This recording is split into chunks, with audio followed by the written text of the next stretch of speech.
Welcome to the Killer Innovation Show, the longest continuously produced podcast in history. Each week, Phil McKinney brings you the insights and strategies to amplify your creativity and innovation skills. Here's your host, Phil McKinney.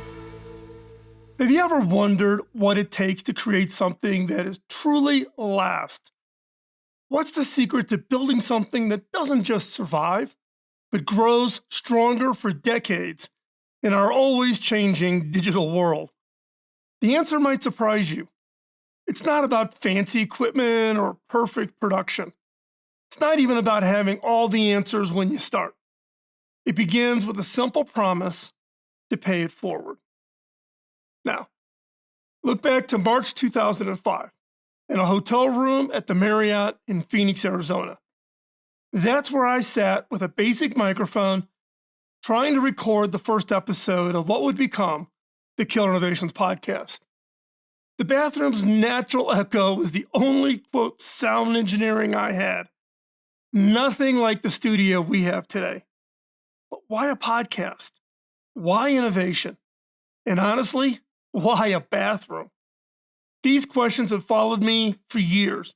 And as we launch season 20, officially making this show the longest continuously produced podcast in history, it feels right to finally share the whole story with you. But first, let me ask you something.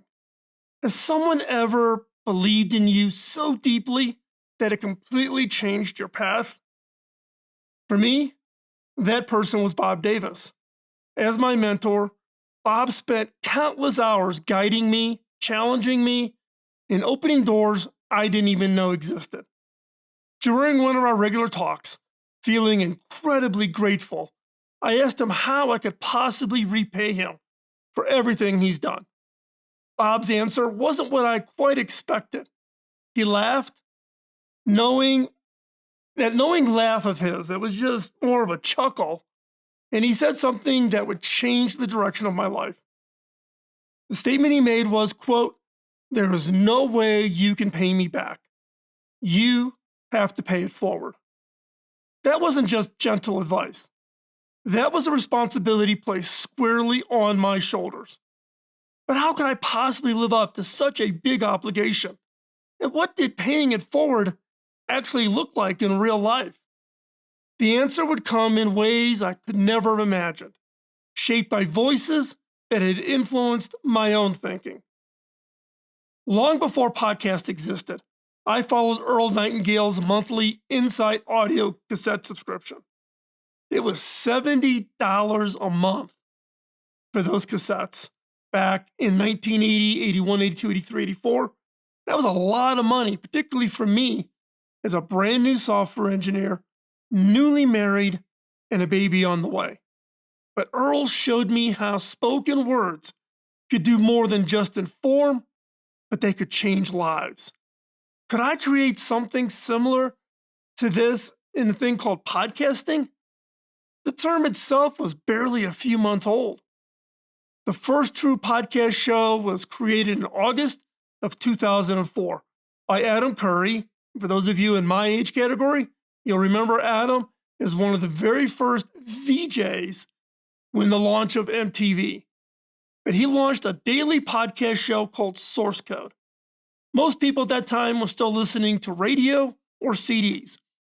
Podcasting directories didn't even exist. Trivia question: what was Twitter called before it was called Twitter? It was called Odeo, and it was a podcast directory. And when it went out of business, it pivoted its technologies to become what we know today as Twitter. And I was one of the first shows Odeo ever listed on their directory back then. The subscription models was totally a foreign concept. Tools to create and publish podcasts didn't exist. You had to hand code your RSS feeds for every episode you added. The landscape was new, it was untested, and it was mostly unknown. But that's what made it perfect. What a big question remained was, would anyone actually listen? What I didn't realize then was that this uncertainty, this feeling of not knowing, would become one of the show's greatest strengths. In the early days, it was quiet. Recording weekly episodes felt like talking to no one until one day, something unexpected happened. Adam Curry, the very person who had created the first podcast show, mentioned my podcast on his show. That single mention changed everything. Suddenly, this small experiment in paying it forward found an audience. People began listening, responding, talking back. But as our listeners grew, so did a nagging question. What insights could I share that they would want to listen to, that would be helpful to them? What principles could truly help others navigate the complex worlds of innovation? Over hundreds, and literally, I think I tried to go back the other night to count it. We're north of 800 episodes, thousands of conversations, and countless moments of thinking deeply. Patterns began to emerge, not just in how successful innovations were created, but how the show itself grew. These weren't principles I set out to discover. They revealed themselves gradually, persistently, until they became impossible to ignore. The first one is innovation requires intention. Big ideas rarely happen by accident or by luck, no matter what you think. The most successful innovators deliberately create space and habits that encourage creative thinking and problem solving. Number two, failure is an essential teacher. Our greatest lesson often comes from our biggest failures, not our successes. Embracing failure as a normal part of the innovation process, it's not something to fear, but it unlocks growth and insights we'd miss otherwise.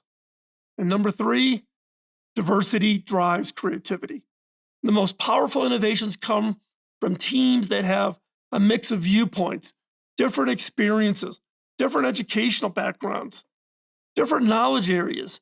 Building diverse teams is the best way to break through old thinking patterns. And number four, innovation is a learnable skill. While some people might seem naturally creative, the basic skills of innovation can be developed through practice. With the right methods and consistent effort, anyone, and I mean anyone, can get better at innovation. Number five, human-centered approach works best.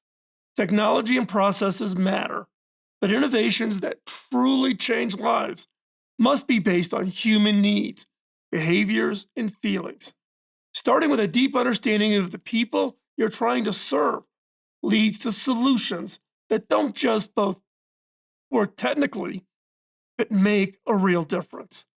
These five truths have guided not just what we talk about, but how the show itself has grown. But here's what I've never publicly shared before. These principles weren't abstracted theories I studied from a distance and read in a book. Each one came from my own painful experience, my own lessons, stubborn mistakes, and yes, humbling realizations. As the show's reach grew, so did our production capabilities, though not without growing pains. From that hotel ballroom, we moved to makeshift home setups, then to increasingly better equipment. 8 years ago, we built our first professional recording studio. This space, designed specifically for exploring innovation in all its form.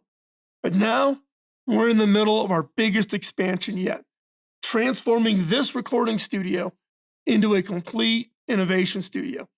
A place where we just don't talk about innovation, but we are showing it. We are experiencing it and experiencing it with you. Each upgrade brought technical challenges. Each improvement required learning new skills. Each evolution demanded letting go of what was comfortable from the past and that for what was possible in the future. Sound familiar? Yes, it's the innovation journey itself, playing out in real time. But through it all, one question kept coming back. What makes this show different from the countless of others that have come and gone over the 20 years? The answer becomes clear only with time. It's you. You've been the secret ingredient all along. Your emails challenging my thinking, Your stories showing principles in action. Your questions pushing me to explore new territories. In recent months, we've seen a remarkable growth in our community, especially on our YouTube channel. New listeners discovering 2 decades of insights. Longtime supporters returning with fresh perspectives. This growth has made me stop to think deeply. What responsibility comes with being the longest running show in our medium? What does season 20 demand of us after all we've learned? The answer lies in returning to that original promise that I made to Bob Davis, but with a depth and a maturity that only experience can bring.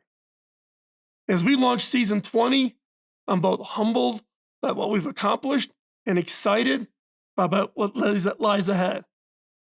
The milestone wasn't something I planned for. It's simply the result of showing up for you week after week, year after year, honoring that original promise I made to pay it forward that I've been given by Bob. Season 20 represents a renewed commitment to that promise. We'll focus more on things like innovation leadership skills and creativity and thinking methods that you can use right away. We'll host more live sessions from the Innovation Studio, creating experiences that bring innovation principles to life. Dream it, make it, master it. Those are our guiding lights. To deliver on this vision and continue raising the bar on quality, we need your help. Like any worthwhile innovation, this next chapter requires both creative vision and practical resources to make it real. As the show grows, so do our costs. We need equipment, software, and more importantly, a team of talented people who can help with the research, production, and editing.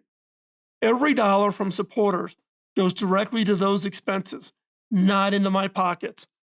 Your support makes it possible to deliver quality content each and every week. For those who found value in our journey together, I've created a way for you to become an even more important part of this community through Patreon. Your support helps fund the team that makes the show possible and ensures we can continue to deliver quality innovation insights for years to come. In return, you'll receive exclusive content, early access to episodes, special benefits that'll improve your innovation practice. Visit patreon.com/Phil McKinney or click in the comments or in the show notes description below to learn more about joining this next phase of our journey. But looking back at that first recording in the Phoenix hotel room, and yes, it is still out there if you can find it, I'm struck by how much has changed and how much remains the same. The technology has evolved. Podcasting is far more impactful than it was 20 years ago when we first started, a handful of us, back in the early days. Our understanding has deepened. Our community and innovation has grown beyond anything I could have imagined. But the basic question that drove that very first episode still drives us today. How can I help each other? How can I help you become a better innovator? As we enter our third decade together, I'm filled with the same curiosity and the same enthusiasm that drove that very first recording. Now, maybe even more so, as I've seen the amazing power of shared knowledge and learning together. To you, whether you've been with us since those early days, those early, very rough episodes, or just found us recently, thank you. You are the reason we continue the journey. And your pursuit of meaningful innovation inspires everything we create. But I'm left with one final question. And it's perhaps the most important one of all. What innovation challenges are you facing right now? What stands between you and your next breakthrough? Share your thoughts in the comments below or reach out to me through the website over at philmckinney.com. Your questions and insight might inspire our next exploration together. I'd also like to connect with you on LinkedIn. As I receive hundreds of connection requests monthly, please just mention that you're a listener of the podcast and then send me the request to connect. If you say that you're a listener to the podcast, I will be sure to accept it. After all, the greatest innovation often begins with the simplest question. So ask your questions.